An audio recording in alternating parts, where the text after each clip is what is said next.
ये कहानी है नागपुर की, जिसमें मोहिनी अपने परिवार के साथ रहती थी। उसके परिवार में उसका बेटा और बहू प्रिया रहा करते थे। मोहिनी अपनी बहू को बहुत प्यार करती थी। एक दिन मोहिनी अपनी बहू से कहती है, बेटा प्रिया, आज तुम्हारी नंद दिव्या आने वाली है। मैं चाहती हूँ कि तुम उसके लिए नए नए पकवान बनाओ। उसे पकवान खाने का बहुत शौक है। और हाँ, उसकी फेवरेट सूजी का हलवा भी बना देना।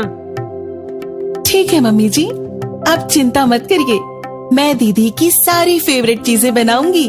मैं जानती हूँ कि दीदी हमारे घर ज्यादा दिन नहीं रहती हैं। उन्हें फुर्सत ही कहाँ मिलती है। यही तो पल होते हैं जब दीदी आराम से रह सकती हैं। ससुराल में आराम ही कहाँ मिलता होगा। हाँ, तुम ठीक कह रही हो बेटा। बेटियों को मायके में ही आराम मिलता है। ससुराल में तो उनके ऊपर इतनी जिम्मेदारियां होती हैं कि अपने लिए समय ही नहीं मिल पाता। बेचारी जब माँ के घर आती है तभी सारी ख्वाहिशें पूरी करती है और जम के आराम करती है। थोड़ी देर बाद प्रिया अपनी ननद के लिए उसके फेवरेट पकवान बनाने लगती है और सारा पकवान तैयार करके वो खुद तैयार होने के लिए चली जाती है। तभी उसकी ननद आ जाती है। बेटा, ये ले पानी पी ले। और तेरे परिवार में सब ठीक है ना? हाँ मम्मी, मैं ठीक हूँ। आप बताओ, आप ठीक हो ना? और एक बात बताओ, आप पानी लेकर क्यों आई हो? भाभी घर पर नहीं है क्या? अरे बेटा, वो घर पर ही है। अभी अपने कमरे में गई है। मुझे लग रहा है शायद अपने कपड़े बदल रही होगी। मतलब उन्हें ये पता ही नहीं चला कि मैं आई हूँ। और मुझे एक गिलास पानी दे दे। पानी भी आप लेकर आई हो, ये तो अच्छी बात नहीं है मम्मी। थोड़ी देर बाद ही प्रिया आ जाती है और कहती है, दीदी नमस्ते, कैसी हो आप? और घर पे सब ठीक है ना? जीजा जी का स्वास्थ्य तो ठीक है ना? हाँ, घर पर सब बढ़िया है। पर एक बात बताओ भाभी, मुझे इतनी देर हो गई आए हुए, आप अब तक कहाँ थी? मुझे पानी भी मम्मी ने दिया है। ये तो अच्छा नहीं लगता कि बहू के होते हुए सास काम करे। अरे नहीं नहीं बेटा, ऐसा कुछ नहीं है। वो सारा काम करके अभी अभी कमरे में कपड़े बदलने ही गई है। और क्या हो गया अगर वो सारा काम करके कपड़े बदलने चली गई और तभी तू आ गई? मैंने तुझे पानी दे दिया तो इसमें कोई बुराई नहीं है। मेरी बहू सारा काम खुद ही करती है। दिव्या अपनी मम्मी की बात सुनकर मुंह बनाकर चुप हो जाती है। प्रिया खाना लगा देती है और सब लोगों को खिला देती है। दिव्या अपनी भाभी के हर काम में कुछ न कुछ नुक्स निकालती रहती है। प्रिया अपनी ननद का फेवरेट हलवा बनाकर लाती है। दीदी, मैंने आपके लिए आपका फेवरेट हलवा बनाया है, लीजिए खाइए। और बताओ, आपको मेरे हाथ का हलवा कैसा लगा? ठीक ही है, पर वो स्वाद नहीं है जो मेरे हाथों में है। मुझे लगता है अभी आपको खाना कम बनाना आता है। चलो कोई बात नहीं, जल्दबाजी में हो जाता है। अरे नहीं बेटा, ऐसी बात नहीं है। प्रिया बहुत अच्छा खाना बनाती है। और तुमने भी तो शादी के बाद ही खाना बनाना सीखा है। प्रिया की शादी को हुआ ही कितना समय है। ये कुछ समय बाद और अच्छा खाना बनाना सीख जाएगी। मोहिनी अपनी बेटी की हर बात का जवाब तो दे रही थी, पर मन ही मन में सोच रही थी कि उसकी बेटी उसकी बहू को नीचा दिखाने की कोशिश कर रही है, जो उसे पसंद नहीं आ रहा था।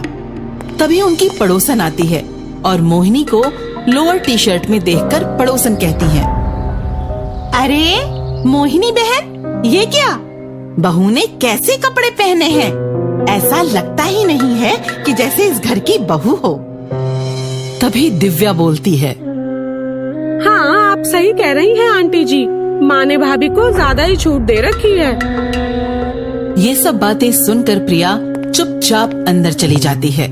तब उसकी सास कहती हैं, बहन जी, मेरे घर में बेटी और बहू में कोई भेदभाव नहीं है। जिसको जो पहनना है वो पहन सकता है। कोई रोक टोक मेरे घर में नहीं होती। हाँ हाँ बहन, करो जो करना है। जब बहू सिर पर चढ़कर नाचेगी ना, तब पता चलेगा। पड़ोसन ये कहकर चली जाती है। तब मोहिनी अपनी बेटी और बहू से कहती है, प्रिया, दिव्या इधर आओ, मुझे तुमसे कुछ कहना है। प्रिया और दिव्या आकर पूछती हैं। हाँ माँ, क्या हुआ? माँ, क्या बात है? आज शाम को तुम दोनों तैयार हो जाना। हम सब लोग बाहर खाना खाने जाएंगे और फिल्म भी देखेंगे। थोड़ा घूमना फिरना हो जाएगा। दिव्या और प्रिया ये बात सुनकर बहुत खुश हो जाती हैं। शाम को प्रिया जीन्स टॉप पहन के तैयार हो जाती है और दिव्या भी जीन्स टॉप पहनकर आ जाती है। अपनी भाभी को जीन्स टॉप में देखकर दिव्या कहती है। अरे भाभी जी, ये क्या पहना है आपने? आप क्या ये सब पहनकर बाहर जाओगी? आस पड़ोस वाले क्या बोलेंगे? थोड़ी तो हमारी इज्जत का ध्यान रखो। क्यों, क्या हुआ दीदी? आपको मेरे कपड़े अच्छे नहीं लग रहे हैं क्या? अच्छे का क्या मतलब है? अब आपकी शादी हो गई है, ये सब शादी के बाद नहीं पहना जाता। जाओ जाकर चेंज करो और साड़ी या सूट पहन कर आओ। ये सब बातें सुनकर मोहिनी बोलती है। क्यों बेटा, तूने भी तो जींस टॉप पहना है, तो फिर तू प्रिया को क्यों मना कर रही है? और मैंने देखा है, तू भी तो अपने ससुराल में जब अपने पति के साथ बाहर जाती है तो जीन्स टॉप पहन कर जाती है, तो तू प्रिया को क्यों मना कर रही है? ये कैसी बातें कर रही हो मम्मी? भाभी ये सब पहनकर हमारे साथ जाएंगी तो आस पड़ोस वाले क्या बोलेंगे? हमारी ही इज्जत खराब होगी। आस पड़ोस वाले कुछ नहीं बोलेंगे। ये मेरी बेटी है और पहनावे से कोई फर्क नहीं पड़ता। हमारे मन में इज्जत होनी चाहिए। मैं देख रही हूँ दिव्या, जब से तुम आई हो अपनी भाभी को कुछ न कुछ कहे जा रही हो। ये बातें अच्छी नहीं होती। माँ, भाभी इस घर की बहू है, बेटी नहीं है।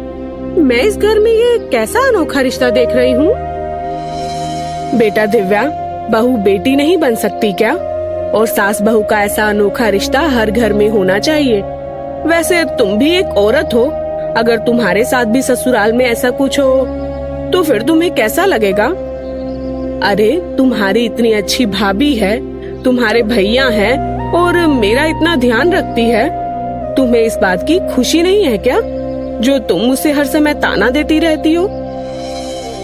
दिव्या को अपनी गलती का एहसास होता है और वो अपनी भाभी से माफी मांगती है। मुझे माफ कर दो भाभी, मैंने आपके साथ बहुत गलत किया।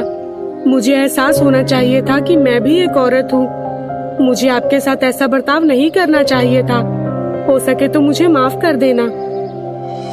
उसके बाद से सब लोग बहुत प्यार से रहते हैं और कुछ समय बाद दिव्या अपने ससुराल वापस चली जाती है।